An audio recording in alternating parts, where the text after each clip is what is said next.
Bell. Ang cute niya nawawala ng mata.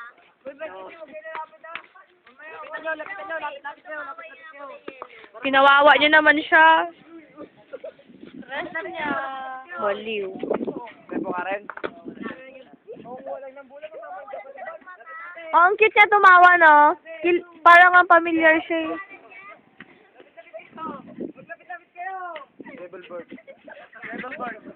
Engelbert daw. Rebel bird. May birthing din pala kayo dito eh.